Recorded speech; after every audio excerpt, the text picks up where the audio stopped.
हमारे घर तबाह हो गए हैं। हम इस मुश्किल से कैसे निकले? राजू हाथी कहने लगा। मुझे बताओ समझदार परिंदे, आज से कुछ दिन पहले तक क्या हुआ था? उन दिनों तक की सारी कहानी सुनाओ। कालू कौवा बताने लगा। कुछ दिन पहले मेरी शादी थी। सब परिंदे शादी पर बुलाए। मानो चिड़िया को भी बुलाया था, मानो बिल्ली को भी बुलाया था। इस तरह कालू कौवे ने सारी कहानी सुना दी।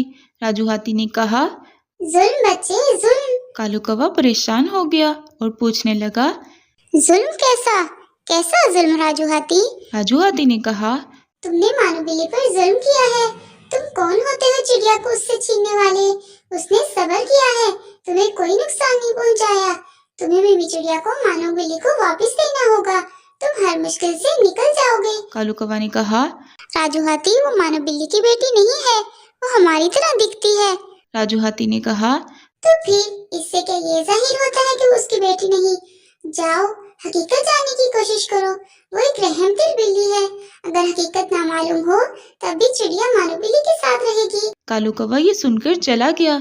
उसने ये बात सब परिंदों को बताई और फिर सब मानो बिल्ली के घर आ गए। मिमी चिड़िया और मानो बिल्ली एक दूसरे से मिलकर बहुत खुश हुए। कालू कौवा कहने लगा, मानो बिल्ली, हमें माफ कर दो, हमने जुल्म किया है। मानो बिल्ली मुस्कुराने लगी। फिर मानो बिल्ली ने सारा सच सब परिंदों को बताया। ये मेरी बेटी मिमी चिड़िया मुझे आज से 2 साल पहले एक वीरान जगह से मिली थी। एक झील के पास ये रो रही थी।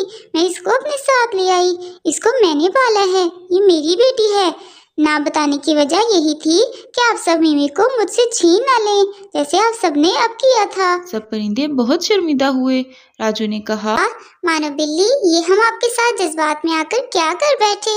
हम नहीं जानते थे आप इतनी अच्छी हैं। फिर सब परिंदों ने माफी मांगी और मानो बिल्ली ने सबको माफ कर दिया और कहा, इससे हमें ये सीख मिलती है, हमें हमेशा जल्दबाजी में काम नहीं करना चाहिए। हमेशा तहम्मुल से और सोच कर हर काम करना चाहिए। जल्दी का काम तो हमेशा शैतान का होता है। फिर कालू कौवा ने सबको अपने वलीमे की दावत दी और कहा, आप सबको मेरे वलीमे पर जरूर आना है। कुछ दिन से बहुत कुछ हो गया, इसी वजह से मेरा वलीमा रह गया। अब हम मिलकर वलीमे के फंक्शन में लुत्फअंदोज होंगे। ये सुनकर सब परिंदे खुश हुए और अपने घरों में आ गए और कालू कौवे के वलीमे का इंतजार करने लगे। अगर आप इसी तरह की कहानियाँ देखना और सुनना चाहते हैं तो इस चैनल को सब्सक्राइब करें, वीडियो को लाइक करें और अपने फ्रेंड्स के साथ शेयर करें।